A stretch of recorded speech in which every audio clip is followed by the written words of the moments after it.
Aujourd'hui, je vais vous raconter l'histoire extraordinaire de Xavier Niel, un des entrepreneurs français qui a le plus de succès ces 20 dernières années et qui a changé le paysage de l'entrepreneuriat français à jamais. Dans ce deuxième épisode, puisque vous avez eu un premier épisode, je vous le conseille d'ailleurs vivement, Xavier s'est sorti de prison et se lance dans la bataille des télécoms. Il affronte ses pires ennemis, les nantis. Mais Niel ne s'arrêtera pas là, son ambition semble sans limite. Il va désormais intégrer, lui le pirate, l'establishment français, en devenant milliardaire, aimé des politiques et du public et aussi des startups, avec des projets grandioses. Bienvenue sur L'Apprenti. Alors L'Apprenti c'est quoi ? C'est le podcast où je vous raconte des histoires d'entrepreneurs et d'entreprises qui nous inspirent, qui vous inspirent. Ces histoires, c'est moi qui vous les raconte. Simplement, sans phare, avec tous les détails. Rien ne vous échappera. Je m'appelle Laurent Broin, je suis moi-même entrepreneur. J'ai créé et revendu ma boîte en 10 ans. Et c'est toute une histoire. 10 janvier 2012.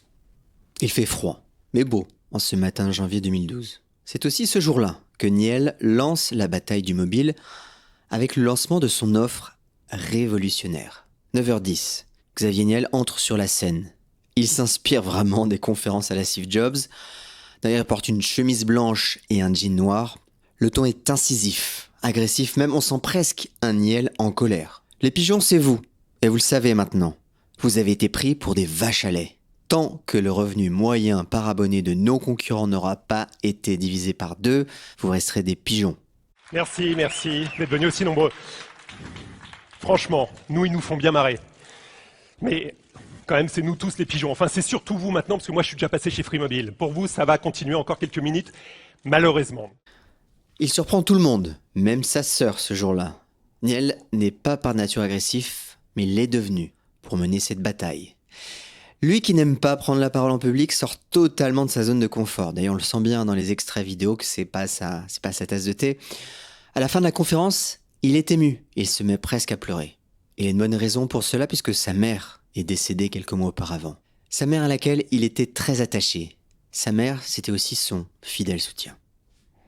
Et puis, il y a des personnes qui nous ont quittés, qui avaient participé au lancement de Free Mobile. Une petite pensée pour elles, où qu'elles soient. Et puis, mes couscous boulettes, sans qui rien n'est possible, ils se reconnaîtront. Voilà, merci beaucoup. Merci d'être venus. Et je vous dis à très bientôt, pour ici ou ailleurs. Il n'empêche, ces déclarations font l'effet d'un séisme dans le milieu des télécoms. Il propose un tarif de 19,99 €, un prix unique pour des communications illimitées. Free casse totalement les prix. Ils sont 4 à 5 fois moins chers que les prix moyens des opérateurs à ce moment-là. Et le tout sans engagement. L'offre la plus choquante, ce sont ces 2 € pour 1 heure d'appel. D'ailleurs, pour la petite anecdote, il a mis des pièces de 2 € sous les fauteuils pendant la conférence de tous les journalistes. Il leur dit, voilà, je vous offre un abonnement free, vous n'avez plus qu'à décoller la pièce de 2 € qui est sous votre fauteuil. Il faut le dire, c'est une révolution pour les consommateurs et un enfer pour ses concurrents. C'est pas nouveau, on le voit bien que c'est toujours un enfer pour ses concurrents. Et cerise sur le gâteau, à l'époque, si vous étiez client et si vous êtes client de la Freebox, c'est même un forfait mobile totalement gratuit. On peut le dire, c'est une offre, alors je sais pas pourquoi, mais culottée en tout cas. Et le culot, Xavier Niel, lui, n'en manque pas. Mais il faut bien le dire, c'est pas seulement ça. Il a des intuitions fulgurantes qui vont faire de lui une personne incontournable dans l'écosystème français. Et cette bataille des télécoms va le prouver. Tout commence donc en 2006.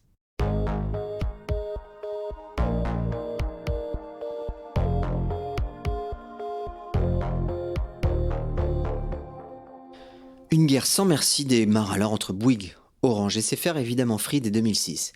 Le plus judicieux serait de dire tous contre Free à ce moment-là. En France, il n'y a que 3 opérateurs mobiles et l'État français réfléchit depuis quelque temps à ouvrir un marché à un 4e opérateur. Tout va s'accélérer avec l'amende record que les 3 opérateurs mobiles vont récolter pour entendre sur les prix en décembre 2005. Amende record de 534 millions d'euros pour les opérateurs de téléphonie mobile. Le Conseil de la concurrence a jugé Orange, SFR et Bouygues Telecom coupables d'entente illicite. C'est la plus lourde amende jamais infligée à des sociétés en France. Orange est condamné à payer 256 millions d'euros, SFR 220 millions et Bouygues Telecom 58 millions d'euros. Vous avez bien entendu, 534 millions d'euros à répartir, évidemment, selon les parts de marché, d'où le fait que Orange soit celui qui paye le plus cher. Malgré cette condamnation, tout semble au point mort pour une 4e licence. Il faut dire que Sarkozy, président nouvellement élu en 2007, fait ralentir le processus. Sarkozy d'ailleurs, qui est évidemment très lié, et qui est un grand ami de Martin Bouygues, l'ennemi juré de Xavier Niel. Sarkozy lâche même « Je suis assez sceptique et réservé sur le choix d'un 4e opérateur de téléphonie mobile ». Heureusement, l'arrivée d'un nouveau président à l'ARCEP, l'autorité de régulation des télécoms, va enfin faire bouger les choses avec le soutien de François Fillon, alors Premier ministre. L'ARCEP lance donc un appel d'offres fin 2007. Cet appel d'offres est un échec, car personne ne se positionne, le prix étant vraiment très élevé, même pour Free, 619 millions d'euros. En coulisses d'ailleurs, les pressions sur Niel et sur le gouvernement sont à son comble. Un 4e opérateur détruirait l'emploi. Il ne faut pas que le pornocrate Niel gagne. C'est une véritable campagne de diffamation qui est lancée et qui touche Niel directement. Martin Bouygues, l'ennemi juré, dit à propos de Free « Je me suis acheté un château, ce n'est pas pour laisser les Romanichels venir sur les pelouses ».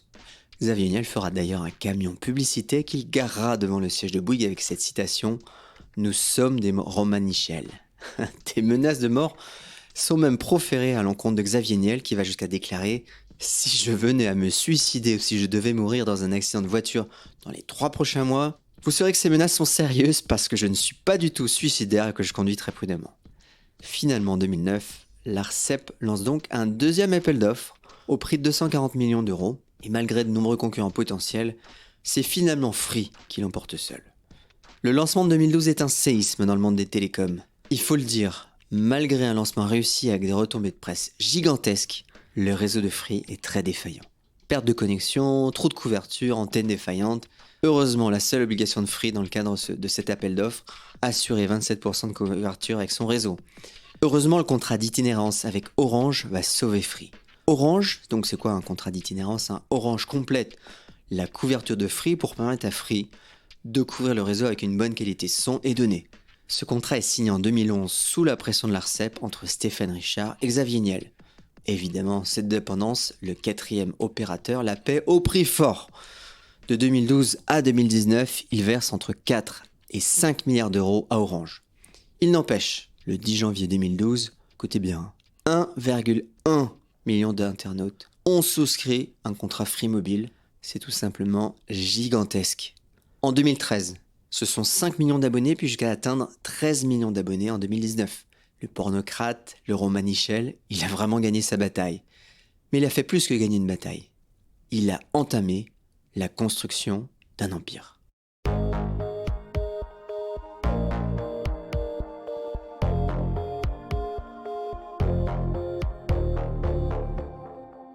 Avec le succès des offres de Free, le groupe grandit et se structure, mais garde les valeurs du début. Débrouillardise, radinerie et faire beaucoup avec peu. Comme le dit Xavier Niel d'ailleurs, l'innovation c'est un petit groupe de personnes. Si toute l'entreprise s'y met, ça ne marche pas. C'était pendant une conférence qu'il avait donnée chez Michel Augustin. Pendant très longtemps, Xavier Niel d'ailleurs va vérifier personnellement toutes les factures supérieures à 1000 € chez Iliad. Free porte cette culture pirate dans son sang. On improvise, on s'adapte, c'est avant tout une boîte de geeks, de techniciens, où l'on est avare de compliments. Il faut dire, Niel a aussi un vrai génie pour s'entourer en recrutant des personnes brillantes qui ne rentrent pas dans le moule. Lors de l'intégration d'Alice, opérateur racheté en 2008, il y avait 35 personnes qui faisaient du marketing, alors que chez Free, il y en avait une seule. Free, c'est aussi une culture de l'engagement forte. Les salariés, véritablement, vivent pour l'entreprise. Vous voyez, vous irez voir sur les forums, c'est impressionnant. Par contre, socialement, ces pratiques sont critiquables, c'est le moins qu'on puisse dire. Niel crée par exemple une multitude de petites structures pour ne jamais dépasser les 50 salariés et ainsi éviter la création de comités d'entreprise et minimiser le nombre de délégués du personnel. Une pratique assez courante dans certaines boîtes. Il va d'ailleurs parfois privilégier les prud'hommes pour aller plus vite ou négocier des départs à l'arrache. Quand on part de chez Free, c'est souvent du jour au lendemain, avec sa petite caisse, merci, au revoir. On pourra d'ailleurs toujours méditer sur cette phrase de Niel à propos des jobs en centre d'appel suite à un reportage de Cash Investigation sur les pratiques managériales douteuses de Free. D'ailleurs, vous retrouverez ce reportage dans les notes du podcast. Alors, pour terminer cette enquête, méditons sur cette citation. Les salariés dans les centres d'appel, ce sont les ouvriers du 21e siècle. C'est un métier horrible. Le job qu'ils font, c'est le pire des jobs. Et devinez qui en est l'auteur. Xavier Niel. Oui, vous avez bien entendu, c'est bien Xavier Niel qui a prononcé ces phrases-là. 2007. Toujours dans la vie de la boîte, Niel perd quasiment ses lieutenants du démarrage, comme Michael Boukobza, son DG qui part en Israël faire son alia, et Olivier Rosenfeld, directeur financier qui a permis le lancement en bourse. Il faut dire qu'en 2007, pour leur défense, l'année a été rude pour ces deux lieutenants qui sont notamment poursuivis en justice, au même titre que Niel, par 2 ex-salariés et Fernand Develter, l'ancien associé de Niel sur le Minitel Rose. Après la découverte d'un stratagème imaginé par Fernand Develter, une obscure histoire de papier qu'il a falsifié, son ex-associé des sex shops et du Minitel, les poursuites n'iront plus très loin et se solderont par un accord. Mais ces poursuites vont laisser des traces avec ses départs. Une nouvelle génération d'ailleurs de lieutenants émerge, avec Maxime Lombardini, le directeur général, et Thomas Reynaud, le nouveau directeur financier. Alors Maxime, lui c'est le... Vous taperez sur Google, mais c'est quelqu'un qui est avec un look d'éternel adolescent, plutôt fin rusé, tout en étant diplomate, qui fait merveille, lui, dans les négociations. Thomas Reynaud, c'est l'enthousiaste, au sourire sportif et au teint allé. Il sait vraiment naviguer avec les marchés financiers, et c'est surtout, au même titre que Maxime, d'ailleurs, un excellent négociateur. Puis 2008, il faut le dire, marque véritablement une étape importante pour Free avec le rachat d'Alice. La guerre des fournisseurs d'accès à Internet, les FAI, a fait beaucoup de morts. Mais Alice fait partie de ces gagnants avec une part de marché importante. 800 000 abonnés en 2008 et le rachat d'Alice à Telecom Italia va propulser Free dans les tout premiers FAI en France, pour être plus exact en 2e place, juste derrière Orange, avec 4 millions d'abonnés et une part de marché estimée à 25,5% du marché, donc c'est assez énorme. Iliad vise aussi l'étranger, avec des envies d'États-Unis et le rachat avorté de Deutsche Telekom US, puis c'est l'Italie, avec un succès équivalent à celui de la France en 2019. C'est même phénoménal ce qui se passe en Italie. Xavier Niel, quant à lui, est déjà parti sur des projets qui vont changer sa stature et son influence en France, les médias, et pas des moindres, Le Monde.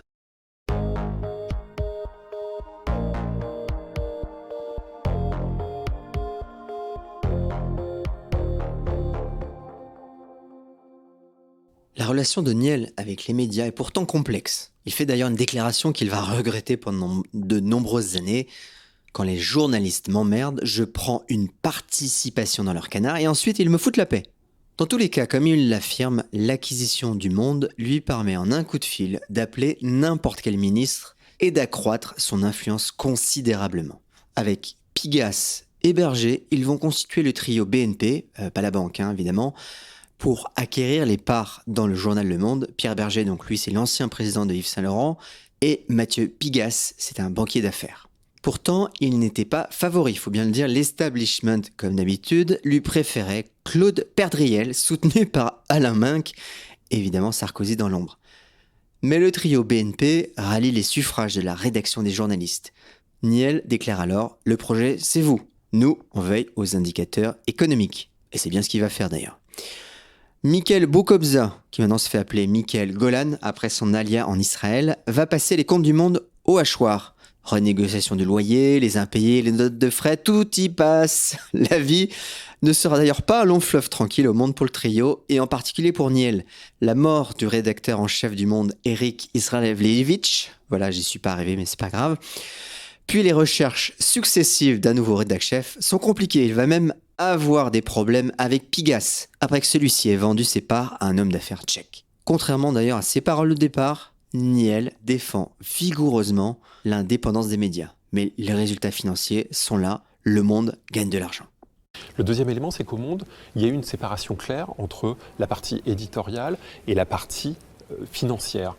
Nous, on a fait notre travail financier. Le Monde a dégagé l'année dernière plus de 10 millions de marge d'EBITDA, ce qui, pendant des années, je suppose que des gens vous ont dit la presse écrite ne marche plus, ça ne peut pas aller, Le Monde ne gagnera jamais d'argent. Aujourd'hui, le groupe Le Monde gagne de l'argent parce qu'il y a aussi des filiales qui marchent bien, enfin d'autres sociétés au sein du groupe Le Monde comme Télérama ou Courrier International.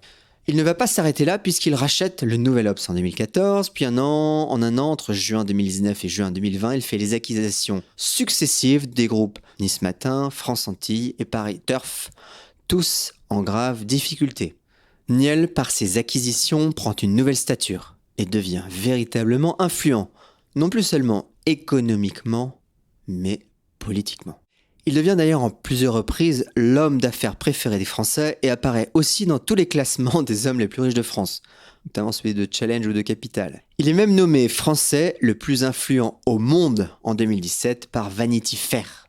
Pourtant, son dada à lui, c'est l'investissement dans les startups. On peut le dire, il va devenir la figure tutélaire de l'investissement en France et notamment devenir un petit peu le papa de tous les start-upers français, voire le grand-père. Et ça, c'est le grand choix de Xavier Niel.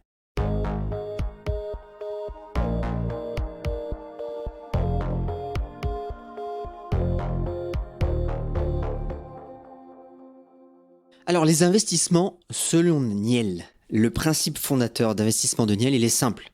Il est maître majoritaire dans ses business, il déteste vendre ses entreprises et donc il reste dans l'entreprise au maximum. 2010 marque un tournant dans la carrière de business angel de Niel avec la création du fonds d'investissement Kima Ventures. Alors Kima, c'est un fonds d'amorçage, un fonds qui investit très tôt dans les projets et c'est Jérémy Bérébi, lui aussi, un serial entrepreneur qui le dirige et le crée et Niel qui le finance. Ce fonds d'investissement a pour objectif d'investir à travers le monde dans 50 à 100 startups par an pour un investissement moyen de 150 000 euros. En mai 2019, Kima Ventures a investi dans environ 750 startups. Fin 2010, le média américain Business Insider cite Kima Ventures comme étant le fonds de business angel le plus actif au monde par son nombre de participations. Jérémy Bérébi va investir dans 2 startups par semaine. Son successeur à la tête du fonds depuis 2015, Jean de la Roche-Brochard, a gardé le même rythme de fou. C'est ce qu'on peut appeler du venture capital au format industriel. Jérémy Bérébi quitte Kima en 2014-2015. Jérémy d'ailleurs n'ayant pas aimé que Xavier fasse des investissements en direct alors que lui ne pouvait pas, selon les termes de Kima Ventures. Et notamment, je crois que celui qui est resté en travers de la gorge, celui de Capitaine Train. Les investissements de Niel ne s'arrêtent pas aux startups. Dans les télécoms, il investit en direct seul. Il achète par exemple avec sa holding personnelle le 3e opérateur mobile suisse, puis Monaco Télécom. Alors, on peut le dire aussi, au-delà des investissements, Niel, c'est aussi l'ami des entrepreneurs et investisseurs américains. Il fait souvent le guide de Paris pour ses prestigieux amis et notamment la visite des catacombes, une de ses passions depuis qu'il a 20 ans. Il parle d'ailleurs dans cette vidéo de cette belle relation avec Bill Gates. C'est un peu du name dropping, hein. Je suis très copain je suis camarade avec Bill Gates et il a la gentillesse à chaque fois qu'il vient à Paris de me voir et il me dit t'es un peu le seul que je peux voir parce que tous les autres ne veulent pas le voir. Ils ont peur que je leur demande de partager leur argent avec des fondations. Donc j'arrive plus à voir grand monde parfois. J'ai l'impression qu'ils m'évitent. Ces investissements dans les startups américaines sont aussi très florissants. Alors je vous ai fait une petite liste non exhaustive. Snapchat, connaît bien Evan Spiegel, Square, Jacques Dorsey, Uber, Airbnb, Slack qui vient de se vendre pour 23 milliards, Nest. Il a aussi investi dans de belles réussites françaises. Deezer, Devialet, Alan, Luco ou encore Zenly. Pour vous faire marrer, Xavier a aussi investi dans un film de Kev Adams, puisque ses enfants adorent Kev Adams. Il a aussi investi dans une mine de bauxite, ou bien racheté l'ancien bateau de Bernard Tapie, le Phocéa. Ou bien aussi, alors voilà ce que j'ai trouvé, c'est un cheval de course qui gagne beaucoup de courses. Mais après les télécoms, on peut le dire, son dada favori, c'est l'immobilier. Les hôtels, un centre commercial à Sarcelles, un golf à Chantilly et en particulier les hôtels particuliers dans Paris. 2016, c'est par exemple l'hôtel Coulonges, place des Vosges. 31 millions d'euros qu'il achète et fait rénover. C'est un bâtiment classé monuments historiques. Ah oui, j'ai oublié, Xavier Niel, pour 10 millions de dollars, aurait même pu avoir des actions de Google. En 2000, mais il a refusé la négociation achoppant sur le prix. À l'époque, Xavier Niel, en tout cas Free, Iliad, était 3-4 fois plus gros que Google. Puis ça a un petit peu changé. Mais les investissements les plus symboliques que Niel va faire à partir de 2013 vont avoir un retentissement français et international. L'école 42, la première école de dev sans diplôme, et enfin et surtout Station F, le plus grand incubateur au monde.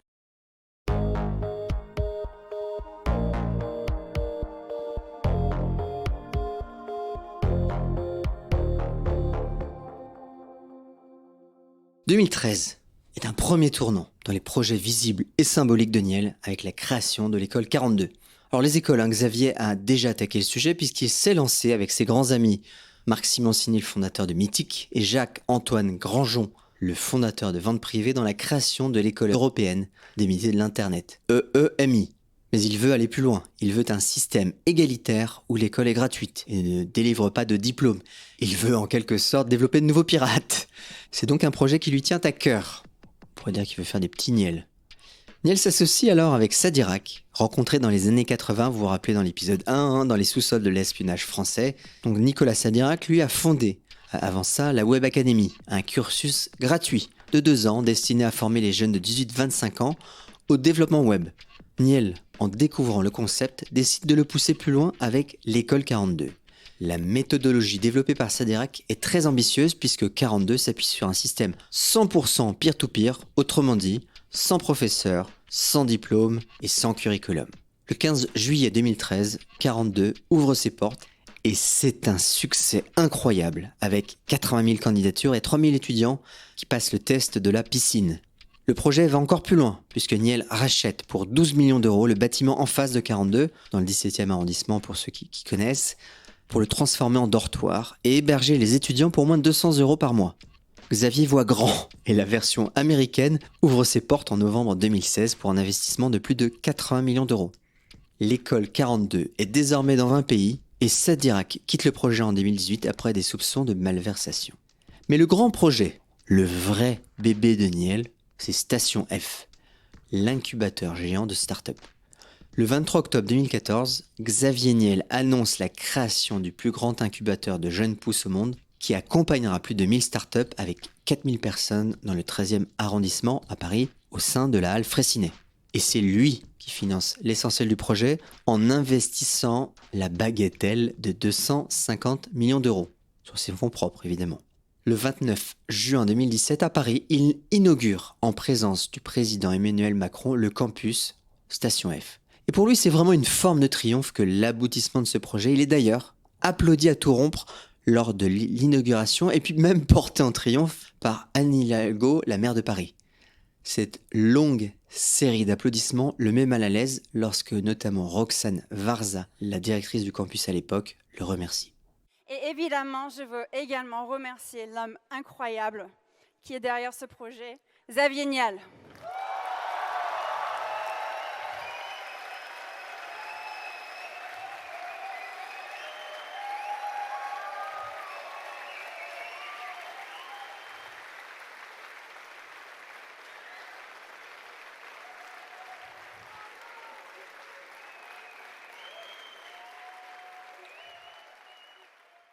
Mais au-delà de cette consécration, Xavier Niels est désormais un membre de l'establishment lui-même. Tout a changé pour lui. Le timide n'est plus. Il a pris une autre stature. Laquelle ?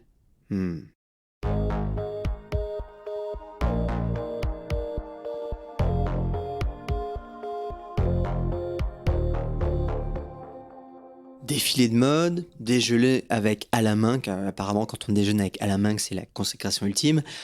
Rencontre avec les personnes les plus en vue du Gotha économique mondial et français. On peut le dire, Xavier Niels fait désormais partie du paysage français mondial économique, voire politique.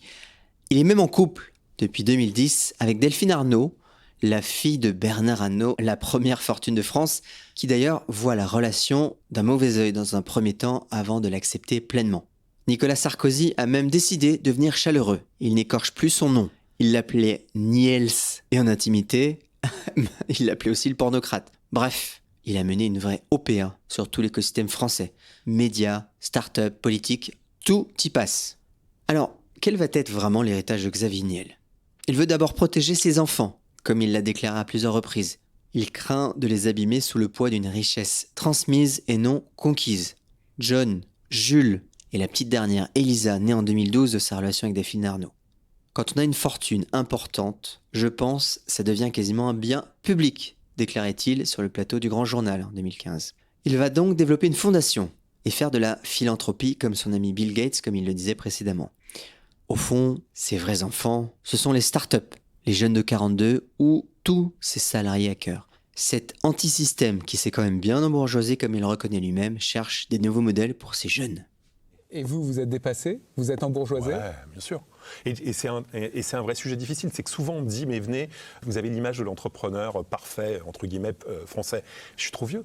Je peux pas donner envie à un môme Ah ouais, de 18 avec l'âge, c'est ans. terminé, on arrête. Bah ouais, Ah je peux pas donner envie à un môme de 18 ans ou 20 ans en lui disant je suis comme toi, mais je suis pas crédible. Et quel donc, sentiment on a- ça vous procure? C'est de la frustration ou au contraire Non, ça me donne envie d'aider à créer d'autres modèles, de créer d'autres modèles, de trouver d'autres jeunes qui vont être capables de me donner la possibilité de partir à la retraite tranquille en me disant super, il y a un autre groupe de jeunes qui sont arrivés et qui créent cette image de jeunes entrepreneurs ou de gens qui font bouger la Et société. d'après- Alors, que retenir de l'histoire de Xavier Niel? Il faut le dire, un jeune Xavier Niel était prêt à tout pour réussir. À Carnac, il a souvent franchi la ligne jaune, comme lui fera remarquer le juge Renaud Van Rumeck lors de sa détention en 2004. Rappelez-vous, pour l'épisode 1, les veilleurs de nuit qui étaient payés pour allumer les Minitel la nuit pendant ces heures thermiques. Il va quand même finir par s'assagir, notamment après son passage par la case prison. Pourtant, sa motivation, elle, ne s'est jamais assagie. On peut le dire, c'est le mépris des élites pour son parcours, le pornocrate Niel, comme il l'appelait ces bourgeois, qui nourrissent son feu de l'ambition. Xavier, c'est le gars normal, le gars simple, et c'est ce qui me frappe le plus, après avoir regardé des dizaines d'interviews. Vous savez, le truc là, quand il parle, on a l'impression que ça pourrait être son voisin. C'est ça qui m'a vraiment frappé, contrairement à probablement la plupart des gens qui sont dans le classement challenge. Mais la différence, c'est que ce gars normal, il a une capacité d'apprendre qui est totalement incroyable. Il comprend, il apprend vite, c'est ce qui aussi revient dans ce que les gens disent à propos de lui. Il applique aussi tout le temps ce qu'il a appris jeune. On se démerde avec ce qu'on a, tout en faisant le moins cher possible.